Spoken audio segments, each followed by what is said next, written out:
Good morning, everyone. I'm Senator James Lankford. Obviously, there's a lot going on right now, and there have been a few changes that have happened overnight even. The Army Corps of Engineers has increased the flow out of Keystone Dam to about 250,000 cubic feet per second. Just for a context, they have 320,000 cubic feet of water coming into Lake Keystone, and they're releasing in a controlled release 250,000. So the dam is doing what it is supposed to do. It is maintained the flood to a manageable level. It's obviously affected a lot of homes and a lot of families, but if it wasn't for what they're doing and the control of the flow, then it would be much worse than what it is right now. It looks like it'll stay this level for at least through Sunday. We need to right now pray for no rain, and we need to all stay out of the water. One of the greatest risks that we have right now are folks that are getting comfortable with this water level that are now going up to the edge of the water and are kind of watch or want to dip their toe into it or just be around it. There's a tremendous amount of debris that is in the water itself, and so we'd encourage folks to be able to stay out of the water. And the key thing that's still going to be common for all of us is neighbors taking care of neighbors. We have a lot of our neighbors that need our help. And they need to walk alongside of us, and we need to walk alongside them as well. So as we're engaged, we need to continue to do that. On the federal side, I've met just yesterday with the Director of Homeland Security. We had extensive conversations about what's happening here in Oklahoma. We've addressed the issue with FEMA. FEMA's been a very good partner for us here in Oklahoma. And so we'll continue to be able to work through what we need to do on the national level. Yesterday, the Senate voted for a disaster relief package. That's a nationwide package that's been pending for a while that Senator Inhofe and I made sure also included the Oklahoma disasters that are ongoing right now. And so that disaster aid package, when it passes through the House and the Senate, signed by the President, that package will also give very rapid relief into some of the disaster relief areas, both with tornadoes and with flooding. So there is immediate help that's coming from the federal side, as well as assistance from our Corps of Engineers and other federal partners that are here on the ground. Thank you very much, Senator. I'm G.T. Bynum, Mayor of Tulsa, and I again want to thank the support that we've received from the federal government. And having Senator Lankford's direct involvement in this. Congressman Hearn was here earlier. Senator Inhofe's staff has been involved every step of the way. It really gives a greater sense of comfort for us as we're coordinating this response, knowing the strong support that we have from our federal delegation. Senator Lankford and I had the opportunity to do a flyover of the river this morning, and to see the impact of the new elevation now that the river, the full impact of that 250,000 cubic feet per second has arrived in and throughout the city of Tulsa.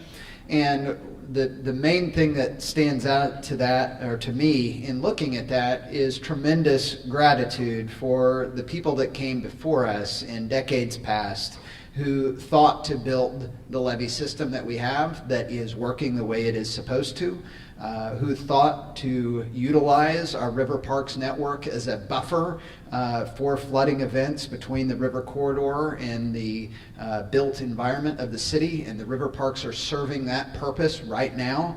When you go through the length of the city, those are two things that really stand out to me, is the foresight that leaders in this community and others in our neighboring communities have had in previous generations that prepared us for this day. One point of particular interest is that with this, under the normal modeling that we've had at 250,000 cubic feet per second, the elevation of the Arkansas was projected to be at 23 feet in Tulsa. That's what so much of the mapping that we've put out there has shown and been based on. In reality, it's measuring in at 22.22 feet. And that's important. Now, 9 inches doesn't sound like a whole big difference, but when you're talking about every inch mattering in elevation of the river as far as its impact from a flooding standpoint, that's a tremendous benefit. And we believe that that is a result of the heavy outflows being released from Keystone Dam over several days now, having scoured the sandy bottom of the river channel, creating that extra storage capacity within the river channel itself. It's also been extraordinary to see the way that all the communities are pulling together and working together. Just yesterday, the city of Tulsa crews spent all day filling sandbags, filled 6,000 sandbags. 3,000 of those are now at the Mabee Center at Oral Roberts University. For anybody that needs sandbags, you can go by and pick them up. But we've also delivered 1,500 sandbags to our neighbors in Sand Springs and another 1,500 to our neighbors in Jinx, so that if they need them, they can utilize them as well. Also getting a lot of questions from folks who want to know if they want to volunteer, where do they find out how they can help? And certainly we want to make sure that our volunteer efforts are coordinated. A lot of the time in an incident like this, you have well-intentioned folks show up and just start going to work. And the reality is this is a coordinated effort, and there is a very needed place for volunteers and donations. People can find out the best way to do that by calling 211 for either volunteer opportunities or to make donations. Late yesterday, we started to see leakage in a levee in West Tulsa near the Garden City neighborhood. And I want to give a deep sense of gratitude and thanks to the team at Crossland Construction, who came out and spent all night building a new levee behind the old one that was leaking. This morning, that new levee is in place and it is protecting the Garden City neighborhood. And again, we can't thank the team at Crossland Construction enough for their quick response and working all night long on that. We had minimal evacuations overnight. We had our first responders out in the field throughout the Arkansas River corridor. In Tulsa, though, we had minimal evacuations overnight, which is good news. The Emergency Operations Center will remain open for the duration of this, even though we believe the river is pretty much, as long as we stay at 250,000 cubic feet per second, the river is at the elevation that it should remain at for the duration of this release rate. But there are pressure being applied to the levees that they haven't felt since 1986. And there are other areas, when you have water flowing at this kind of rate, at this elevation for a prolonged period of time, you want to maintain constant vigilance. And so that's what we're doing. And I want to end on that point, and I want to reiterate what Senator Lankford said, because what I've heard, I would say the most disturbing thing that I've heard in the last 24 hours from our first responders are reports of parents letting their kids play in the river parks, on sidewalks, on the trails that are submerged underwater, kids that are waist deep in this water. If you're a parent that's letting your kid play in this river right now, you ought to be ashamed of yourself. And I don't want to use strong words very often in this, but I do think that needs to be said clearly. The water, as Senator Lankford said, there's a tremendous amount of debris that is in this because of the flood stage that it's at, but it is also moving incredibly rapidly. Children should be nowhere near this river. Adults should be nowhere near this river. We've also had reports of adults tubing in the river overnight, playing on the shore. If you're an adult and you're doing that, not only are you putting yourself in danger, but if you get swept away in that current, you're going to be drawing first responder resources out who are supposed to be protecting the responsible people in our community who have been preparing for this. And so I would say, I would ask, it is a historic thing. I like to look at it as much as anybody else, but there are safe distances from which you can look at it. But you certainly should not be coming in contact with that river when it is flowing as fast as it is right now in an unpredictable way. So thank you very much. And now I want to introduce County Commissioner Karen Keith, who's going to share an update. Thank you. All right. Thank you so much, Mayor. And I want to again thank Senator Lankford. He got up, he maybe had 2-3 hours of sleep and showed up. We went to the the Keystone Dam this morning, and I will say this, after going in there, meeting with the crew and the Corps, it felt very, very reassuring. The dam is not at near capacity of what it could be. And they were very reassuring that they're going to hold at this 250,000 cubic feet per second through the duration of Sunday, probably Sunday afternoon. So we kind of know what the lay of the land is right now. So just keep that in mind, but please pay attention, because the weather can be fickle, as can the river. And obviously we're watching the levees very closely. Senator Lankford has been a huge partner as we look to fix those levees. We're looking for a long-term solution, and so greatly appreciate that. He has walked that levee several times, and he's just been a great partner. This afternoon, or early afternoon, Congressman Hearn and Mullen will join us back on the levee. They have also been partners, so it's reassuring that our national delegation is engaged in seeking a long-term solution to give us a levee that we can count on for the next 100 years. So I'm excited about that. Some other things you need to know: Holly Frontier suspended their operations temporarily for the safety of their employees. And on the levees, this is great. The National Guard has 108 boots on the ground, and those National Guard can be used and sent wherever we need them. So we've got several out on the levee really helping us. We have a private contractor on site for emergency repairs. Thank you so much, Bill Smiley. He's the emergency manager for the Corps of Engineers, and he secured $1 million to help us get through this emergency. And then, speaking of the National Guard, they were in Muskogee, and they spent the whole night, I think they finished at 3 in the morning, burning up the power plant there. And then they were kind of joking. I like to give you some little nugget that will make you smile, but they kind of joked about having to sink the batfish so it wouldn't float away.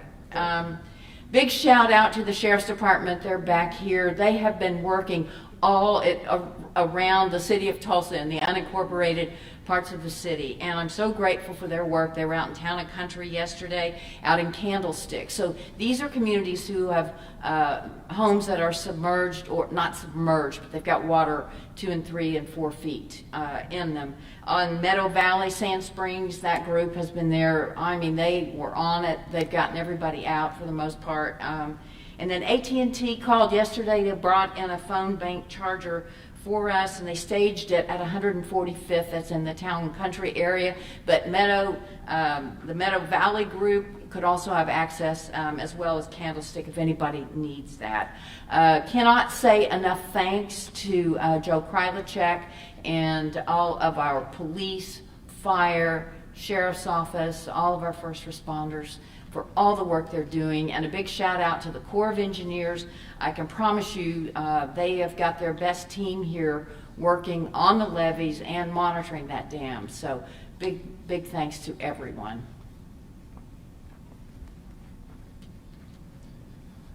Joe Krolacek. I'm the director of the Tulsa Area Emergency Management Agency. I just want to let everybody know the EOC is remaining in level 1 full activation with state and federal partners here to provide assistance and coordination throughout all of Tulsa County and all of the surrounding jurisdictions. Looking towards the weekend, right now, as long as the flow rates remain constant, we're anticipating the water being where it's going to stay at in the Arkansas River. That does not mean you need to let your guard down. You need to remain vigilant, because we are anticipating a little bit of rainfall over the next 24, 48 hours and possibly later into the week. So at this point in time, we believe everything to be okay, but you need to remain constant, remain vigilant if any of you are still near the river. We fortunately, that week of high release prior to this event seems to have scoured out the river, and I think that's saved a lot of homes and a lot of people. So I also want to thank the community. I have been amazingly impressed at how well the messages were received and people were ready to go. That is a fantastic job, and you need to be proud of yourselves as a community and how you've handled this with grace. I want to especially thank the first responder community. We're entering our 8th operational period. That means that we've had TCSO, TPD, fire departments, Different police departments from every jurisdiction have been working long hours away from their homes, away from their families and loved ones, out serving the community. And we want to remind everybody, if you see a first responder out there, now would be a good time to thank them and let them know they're doing a great job, because they are. They are doing a fabulous job out there. I also want to remind people, we're focusing a lot on the Arkansas River, but we still have flooding going on up in the northern part of the county around Bird Creek and the Caney River. Fortunately, those flows seem to have peaked, and they are going down. As they go down and homes are freed up, TEMA will be heading out there and doing damage assessment. We're working on establishing volunteer groups to go out and assist with muck-out operations if people need assistance. We're working on our recovery plan and getting that positioned and in place to assist those communities up there and assist those people that have been impacted by this in the northern part of the county. Rest assured, we will not forget you. We are going to be providing just as much assistance there as we would along the Arkansas River. So that being said, I'm going to pass it over to Mayor Bynum. We're happy to take a couple questions if you have any. We know we're expected to get more rain today, so I just wonder if Joe can talk about, Joe, I know you guys obviously have been contingency plan after contingency plan, backup, emergency. So I have no doubt that there is a plan, but I know everybody is very concerned. It's raining right now in Osage County counties. We're going to continue to monitor. This is one of the great things that we did, was we planned for the worst, hope for the best. We've got our plans in place. We've planned for the flood of record, which is 306 feet, or 307,000 cubic feet per second. We're only at 250,000 cubic feet per second. So we're well below our established plan that we're at right now. So rest assured, even if the water comes up a little bit, we are ready to act. The community at large, we have been preparing for this. We've had established triggers that we've started preparations, we've started our pre-planning at 100,000 CFS, which occurred back 2 weeks ago. So we've been in position, we've been ready, and we as the entire response community throughout Tulsa County are ready to act to provide life safety, incident stabilization, and property protection. But part of why people need to stay so aware over the weekend, obviously, is Because we can't be there to hold everybody's hand and tell them don't play in the water. what about, can you explain the scouring a little bit more so folks at home can understand sort of how that works, and you guys explaining it, that helps?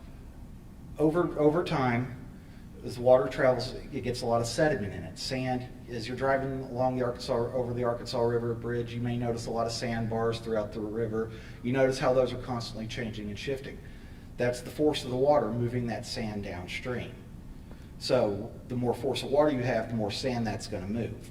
So when we had 100,000 CFS, that's a tremendous amount of water that we're talking about. When you remember that a pint weighs a pound, you're talking millions of pounds worth of pressure going down that river. You're moving that sand out very quickly. So what it does is it scours it out. You got to remember, water is an amazing force. It created the Grand Canyon. So you get a river going through at a high rate of speed, you're going to start pushing that dirt and rock and debris out of the way. That's what we mean when we say it scoured out the bottom of the river. Do you guys know how many homes are in danger of flooding, or how many have already flooded? We don't have those numbers at this time. And for people in Midtown living along Joe Creek and Crow Creek, do they need to take any additional, we know FEMA had added them to the flood plain not too long ago. Is there anything that they need to do in terms of added stuff to be aware of? I think in this event currently they're okay depending on future rainfalls, but I do recommend if you live in that 100-year floodplain, you have flood insurance. Having flood insurance will save you the cost and a lot of headache post-flood. So, you know, it's one of those things you got to remember, most homeowners' policies do not cover floods. You need a separate flood insurance plan in order to help cover those. That's been our big concern this entire time, is we've had people that lived outside the floodplain that may not have realized that they needed flood insurance. So we are monitoring that very closely, and we're working with that. It is going to be one of the things that we have in discussions with FEMA whenever it comes time to work on our preliminary damage assessments. Last question. City services, Mayor, everything fine? We've got the water treatment facility, some of those that are along the Arkansas River, everything is still fine? Everything is working well for all our city services. As we were flying over this morning, that was one of the key things I was looking at, is in particular, our wastewater treatment plants that are right along the river, both for Tulsa and for Jinx. And everything is high and dry at this release rate from Keystone, so we're very thankful for that. Well, thank you all very much, and any of us will be available for one-on-one interviews after this. Thanks for coming out.